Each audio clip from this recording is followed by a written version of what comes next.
Hi guys, James at Rampant Lion Reviews again for you today with another beer review. For this one, we are going to stick to Sweden and we're going to return to a brewery that's featured on the channel many times before. I've had some really nice beers from these guys over the last few years, a good few different styles, and I would say that this brewery are best known for their different kinds of IPAs. We've had West Coast, New England and black IPAs from them as well.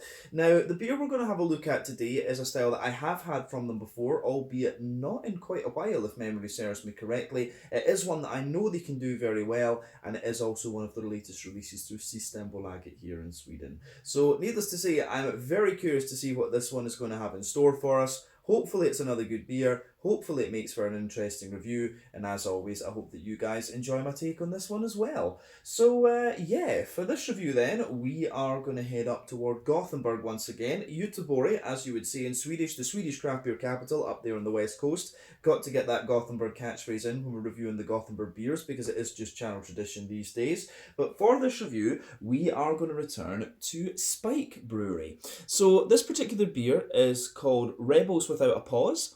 It comes in at 6.2% ABV, and this one is a West Coast IPA. So yeah, this beer was released as part of the Lokalt och Småskaligt assortment through Systembolaget here in Sweden for January of 2023, and I think this was the only beer that Spike released this month. But when I bought this, I actually didn't realise that it was a West Coast IPA because it just said IPA on the page on Systembolaget, but I just kind of thought, I haven't reviewed anything from Spike in a couple of months, so we'll take a look at this. And when I got it and saw it was a West Coast IPA, it was a little bit of a nice surprise actually. So yeah, as I said, looking forward to this one. Let's crack on and see what this beer is going to have in store for us. So as always with my reviews then, I'll tell you a little bit about the brewery before we taste the beer. If you want to get straight to the tasting though, just fast forward. All the usual links are in the video description below. That's the brewery website, the link to my other reviews that I've done from Spike Brewery before, and we will no doubt add more to that list in the near future.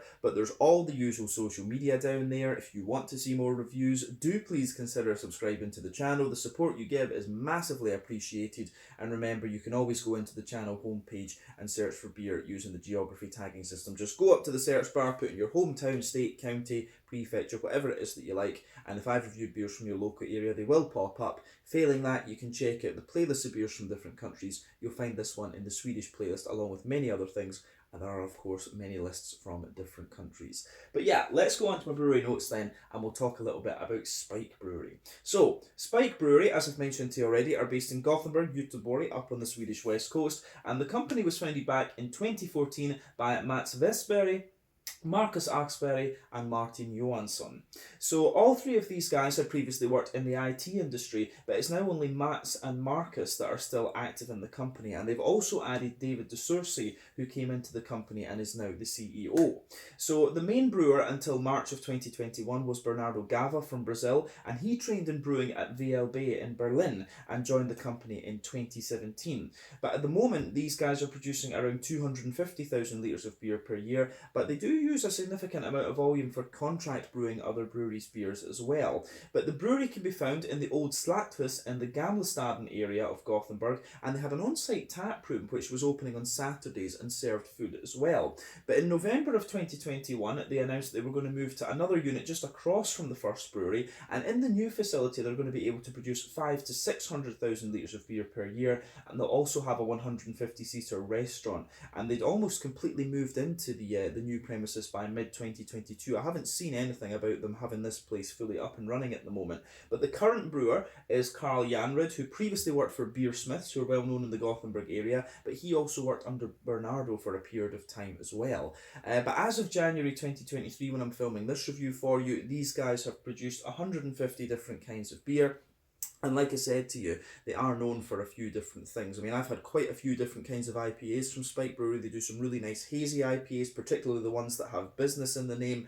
I've had a few West Coast IPAs from them over the years. They always used to do a very nice black IPA as well. And I think one of the most recent beers that we did from Spike Brewery was, in fact, a black IPA. We've had a couple of Imperial Stouts from them. I tried a sour beer when I actually went up to visit the brewery as well. So yeah, Spike Brewery is one of the Gothenburg breweries that you should check out. They're doing really kind of solid beers, actually, in my opinion.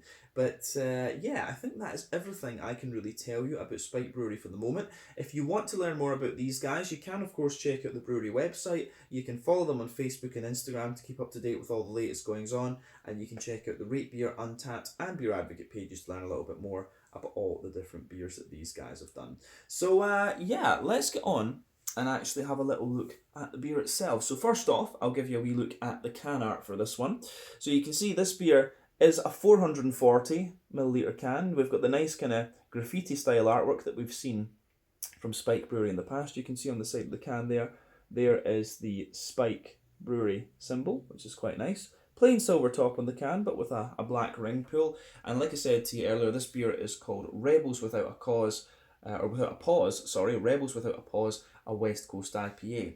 Now, one of the things that's quite interesting about this one is that normally West Coast IPAs only have barley malt in the malt base, but this one actually has oats listed in the ingredient here, and it's not unheard of to put a little bit of oat into West Coast malt bases. I think Sculpin from Ballast Point Brewing, one of the classic American West Coast IPAs. Sculpin always had a little bit of oat in it from what I remember. But yeah, there was another one that used a little bit of wheat as well out of the classic ones. So yeah, it's not unheard of to put a little bit of wheat or oat into a West Coast IPA malt base. But yeah, for the most part, these beers tend to use only barley malt. But this is one of the first Swedish West Coast IPAs I've seen that uses a little bit of oat in the malt base. But like I said to you earlier, this was released in January of 2023 as part of the Lokal's Moskalid assortment through Systembolaget. This can cost me, I think, 50 Swedish kroner, so that's about €5, £4.50 sterling, maybe $5.50 American, something like that. The exchange rate, of course, is changing all the time though, so depends when you watch this one as to how accurate that is. But as you can see, very nice artwork. This one, the Rebels Without a Pause, a 6.2% West Coast IPA. I think that's everything we really need to say about the can and stuff, so we'll get this guy out and we'll have a wee look at the beer and see what it's all about, if I can get this thing open. Yes, so there we are. Oh, yeah. Excited about this. I did get excited about this beer when I learned it was a West Coast IPA. Not enough of these on the market these days, unfortunately. I do miss this as a style. But there we are. So we've got a good bit of it out into the glass just now. We can have a look at the beer and see what it's all about. So, yeah, as you can see then, this beer's poured pretty much as you would expect from a West Coast IPA, but you've got a solid finger of a frothy, I would say very slightly cream coloured head there. One or two big bubbles sticking toward the side of the glass, or sticking to the side of the glass at the bottom there, and a few little ones going up toward the bottom of the head. But you can see the head is really nice. You've got smaller bubbles at the bottom and a few bigger bubbles up towards it, but the head I think is going to retain quite well on this one. But it looks very, very nice. Like I say, slightly, I wouldn't say perfect white, but I'd say more of a kind of very slightly creamy coloured head, this one, so we can say slightly off-white. But yeah, in terms of the colour of this beer, I would describe this one as being a sort of light to medium amber colour. Remember, the colour of these beers depends on 1, the type of malt that you use. This goes a long way to determining your EBC rating. 2, the length of your wort boil is also going to play a role, because the longer you boil the wort, the more the sugars caramelise, and thus you get a darker colour of beer. But any barrel aging that you do or any adjuncts that you put in will affect that as well. But when it comes to IPAs, you don't often have to care about those latter two variables. They're not often coming into play. But yeah, this one, as you can see, it's got a little touch of that naturally hazy thing that you expect of a West Coast IPA, but yeah, it does have that kind of transparency as well that you expect. So yeah, you can see, if I put my fingers behind the glass, the level of transparency that you have in this beer, but it certainly looks the part of a West Coast IPA. I don't think we really need to say anything else about the appearance of this one. So yeah, I think we can take a wee bit of a look at the aroma then. So yeah, looks the part. So, oh yeah, this is old school. This is old school for sure.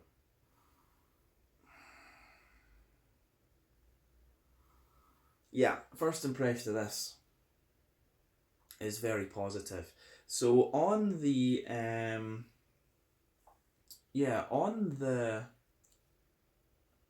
what do you call it? On the first thing you get out of this beer on the aroma, you can smell that nice kind of slightly sweeter backbone you can definitely smell that nice sweeter backbone that you always get from the West Coast IPA. You've also got a nice little bit of deeper green component to this one, and the oily fruits as well. You know, this is a proper kind of old school IPA. I just really hope that it has the higher IBUs that you expect of this variant of the IPA, because a lot of the new West Coast IPAs that are out there just don't have the kind of 80 IBUs that the style always had before. So let's look at this.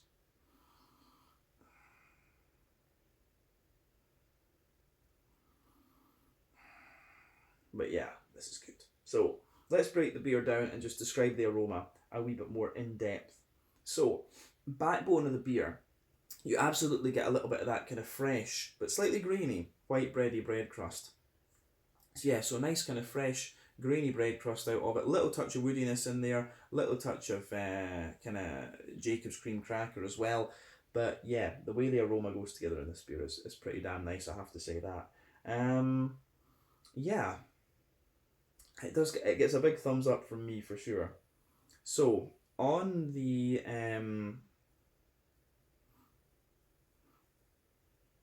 yeah, on top of that though, you do get a little bit. There is a little bit of a kind of wholemeal brown bready character for me, but also some white bready notes as well. Um, so yeah, bread crust, little touch of woodiness.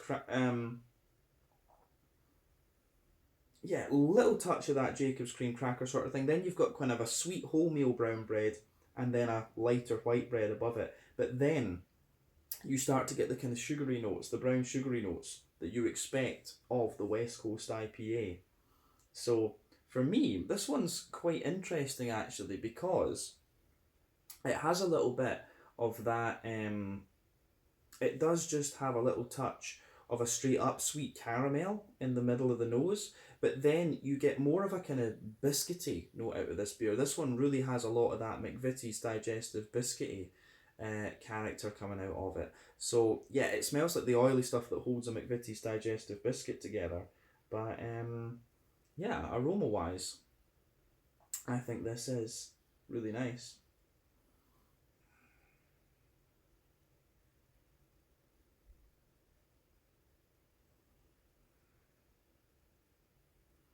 Yeah, for me, the more that you smell of this beer, you do start to get a little touch of a kind of oily, caramelly note out of it. But yeah, there's a big, as I say, there's a big, thick, kind of just oily, biscuity, boozy note out of this one. But you do get those slightly sweeter McVitie's digestive qualities coming out of the beer as well. So yeah, interesting malt base for this one.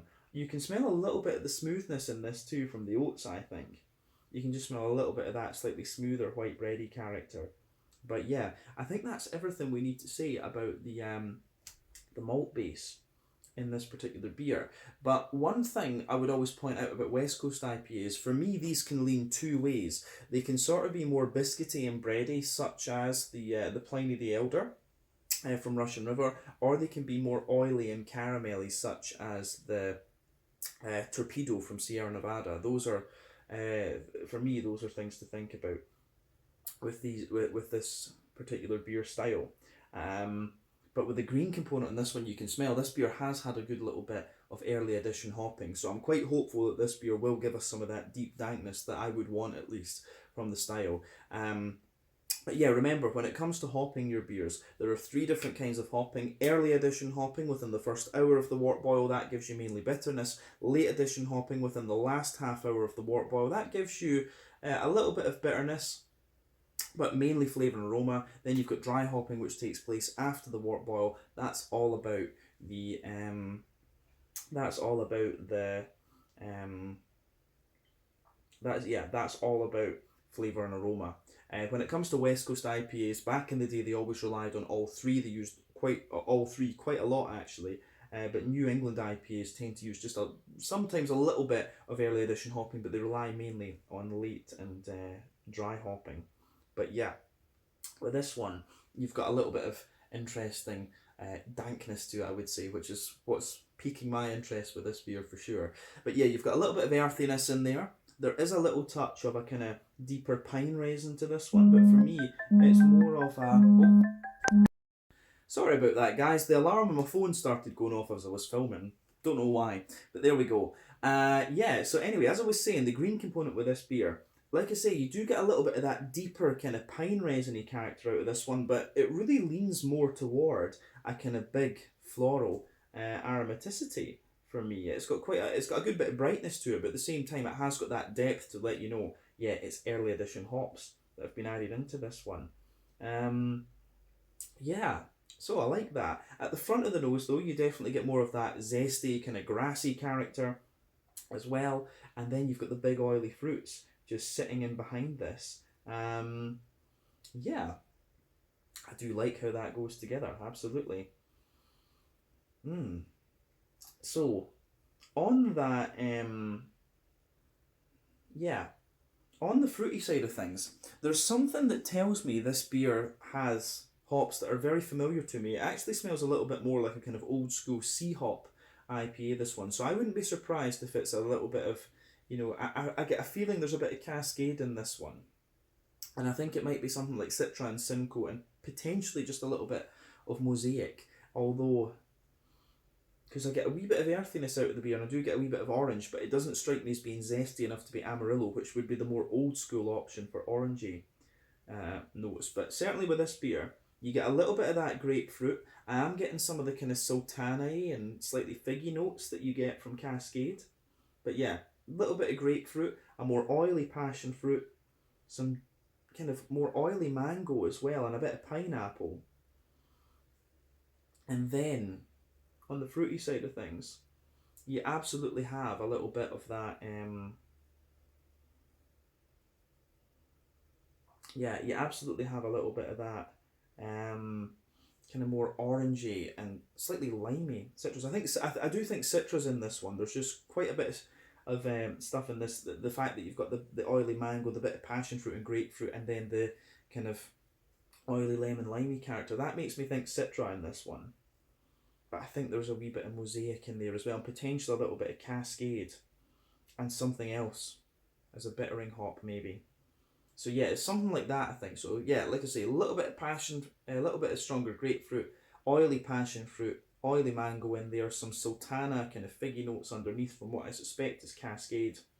And then you've got a bit of oily pineapple and a wee bit of an orangey, limey character out of this one. So yeah, this is interesting, very interesting aroma from the fruity perspective, I would say. As I always say though with these reviews, half the experience when it comes to trying craft beers is just taking in the aroma and having a wee look at that. But yeah, as I always say, just take a bit of time to enjoy it before you get stuck into the beer. I think it is about time that we have a taste of this one and see what it's all about. So this one is called Rebels Without a Pause, a 6.2% West Coast IPA from Spike Brewery in the Gamlestaden area of Gothenburg. Yeah, looking forward to this. My first West Coast IPA from them in quite a wee while. Sláinte, skål, cheers, let's do this.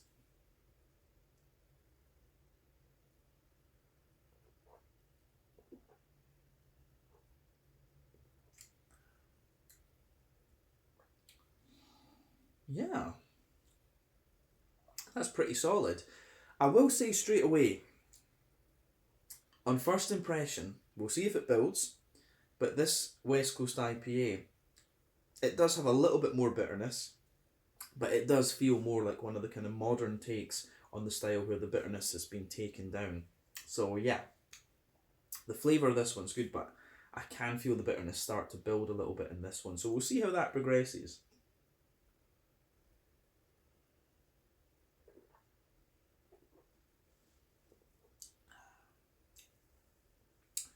But yeah, the way that this beer goes about its business is nice, and it is very true to the West Coast IPA style. Like I was saying earlier, in terms of the way these beers can lean, in terms of the way they can lean, this one for me is more leaning toward the kind of biscuity side of the West Coast spectrum rather than being more, rather than being a bit more kind of oily and caramelly. But it does have a good bit of dankness to it, this one. That really is building.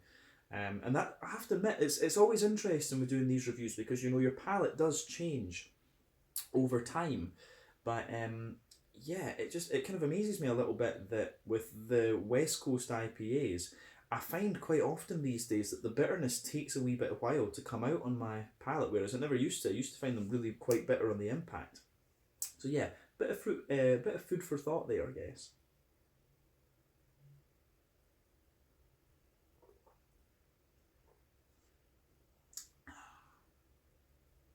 So I like this. I do like how this goes together for sure.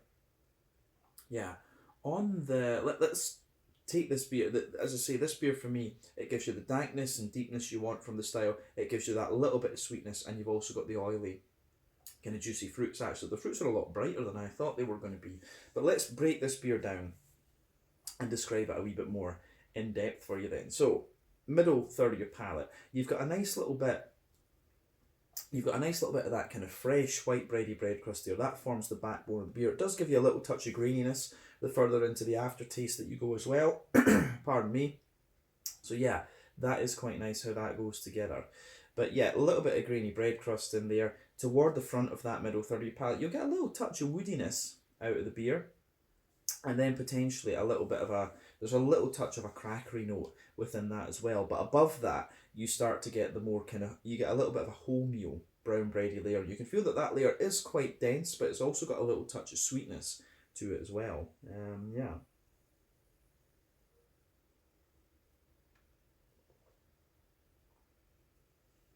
So yeah, you've got that dense. You do have that kind of dense wholemeal brown bready character coming out of it. And then above that, you've got a little bit, you can feel the kind of white bready notes in there as well. The white bread is a little bit more fluffy and airy, but it still has a wee bit of density to it as well. You can feel above that too, you can feel above that layer a bit of the oaty character, and the oats are kind of smooth, but you can feel they're a little bit dry, and they do give a little bit of they do actually add a little bit of sweetness into that bready character too. So that's, yeah, it's really interesting. It's a very layered malt base, this beer, but I wouldn't say that it's too tall on the middle third of your palate. It's actually kind of quite squashed together. But I will say it, in terms of the flavour profile, this is a really nicely done. Um, it is a really nicely done West Coast IPA, and it was quite well rated actually on Untappd as well. I think it had like a 3.8 or something like that, which for these days for a West Coast IPA I think is quite impressive. But for me, if I think about the old school C Hop IPAs, it's been good. I mean, one of the other ones that really sticks in mind that we had in recent times was the Pinball from Dugas Brewery. That was a really nicely done old school C Hop IPA, and Spike I think have. I'm sure that was a double IPA though. So Spike have actually produced one here that's a regular single IPA that's just as good, I think. So that's another one. If you like the Dugas Pinball, then this is one of the West Coast IPAs that you should have a wee look at, in my opinion. But yeah, anyway, above the kind of oaty character in this beer, that's when you start to get the brown sugary notes.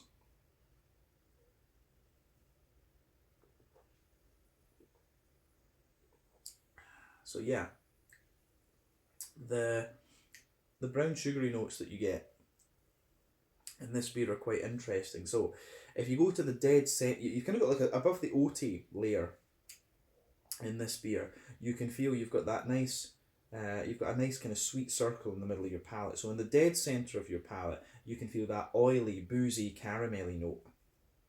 And then as you move a little bit further out from that, you start to get a little bit more, you do start to get a little bit of that brighter caramel, if that makes sense. And then you start to get the McVitie's digestive biscuity qualities as you push toward the extremities of that middle third of your palate. So yeah, the middle third of your palate in this tongue is where the biggest complexity with the malty side of the beer is, and I think it does go together really nicely. Yeah, in terms of I think that's everything about the middle third of the palate. Let's go to the back third of the palate then. So the border region between middle and back third of your palate, again, you get a little bit of that bready build up in there, which is good. The backbone, yeah, the backbone of that of the beer there again is the kind of bread crusty character, but it's a little bit more grainy, a little bit more dry. As I've always said, more dry and bitter flavours come out further back on the palate, whereas sweeter flavours come out further forward. So yeah, you've got that. You've got that layer of kind of wholemeal brown bread, which still has its density and slight sweetness, but you can feel it's a little bit taller. Then above that you get the white bready notes, which feel lighter and more kind of airy as well. And then above all of that, you've got some of the yeasty characteristics of the beer. So let's have a wee look at these yeasty characteristics.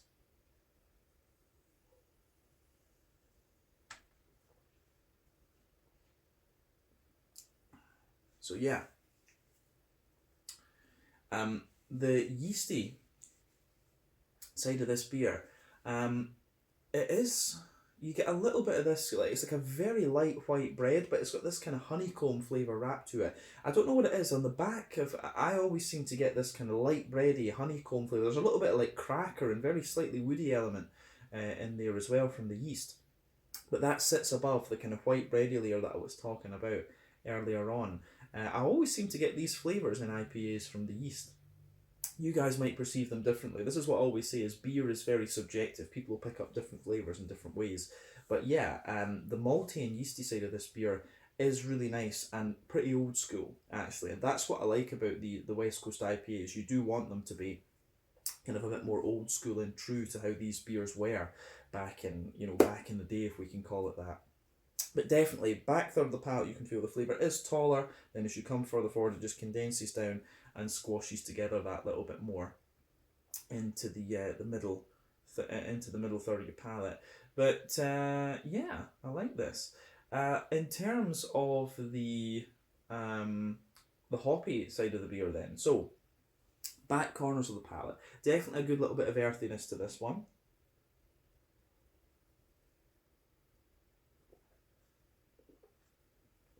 So yeah, good little bit of earthiness in there.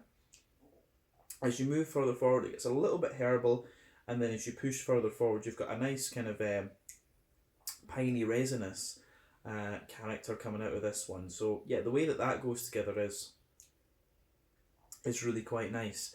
I do wonder if, I think there's maybe a little bit of Chinook in this beer.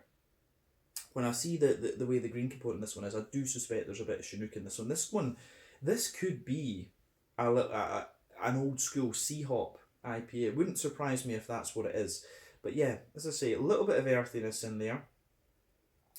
Tiny bit of herbal character, but then yeah, lots of pine resin as you come forward toward the front corners of the palate. And it's obviously had quite a little bit of early edition hop. But front corners of the palate, you've got a lovely little bit of floral aromaticity there, and it's a little touch spicy as well. But round the front curve of the palate, it's a bit more kind of grassy and zesty, and the green component in this beer overall does have quite an oily character to it, which I do quite like. So on the, I think that's everything to say about the green component of this one. But on the border region between front third and middle third of your palate, you get a little bit of that kind of bready build up in there. You've got the base of that front third of your palate as well, which is yeah, a nice little bit of bread crusty character. You've also got a little bit of the you've also just got a little bit of kind of smooth, a combination of smooth brown and white bread in there too. Then you get that nice oily bubble where the juicy fruity esters just roll their way out of the beer.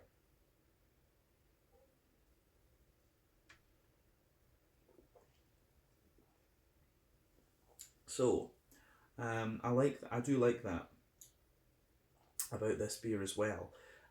So on the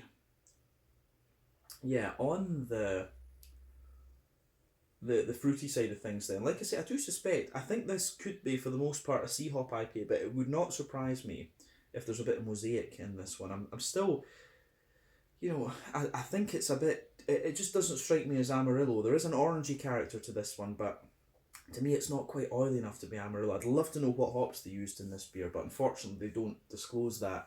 But yeah, the on the fruity side of things with this beer, then, at the back of that front third of your palate, you do get a little bit of that stronger grapefruit, and the piney resin and the stronger grapefruit do make me think there's a bit of Chinook in here. But underneath that, there is this sort of like sultana, oily pear type flavour, and a little touch of figgy character as you move further forward in the base of that back half of the front third of your palate. So I wouldn't be surprised if there's Cascade in here. Those to me usually indicate Cascade. But yeah, if you go back up to the top layer then, like I say, you've got that stronger grapefruit. As you move further forward, you get a little bit of a more mellow passion fruit and an oily mango. For me, I would think in this beer from the flavours that's Citra.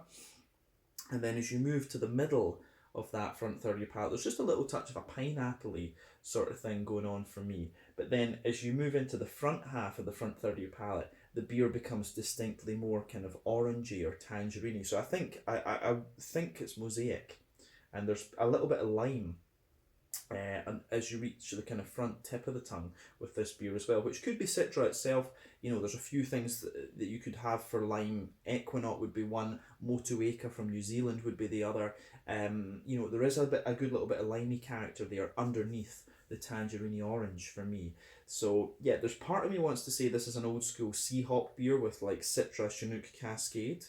But I've got a feeling there could be, I think there's a more orangey hop in there as well, which would either be Amarillo or it would be Mosaic. There are other options there like Azaka, or Azaka would give you a bit of pineapple but also a bright orange like this, so that is possible. Mandarin and Bavaria from Germany would be another one, but the beer would be a bit more noble in its green component if it was that. Yeah, I really would be curious to know what hops this beer has, but I think we've got the fruits. We have said quite accurately what the fruits in this beer would be. So yeah, I think that's everything we need to say about the actual flavour of this beer. But the fruity side of this one, it gets more and more oily the more that you drink of it. And as I say, this beer, the bitterness builds up and you have got that proper dankness. So I think we should round off this review with a wee look at the mouthfeel.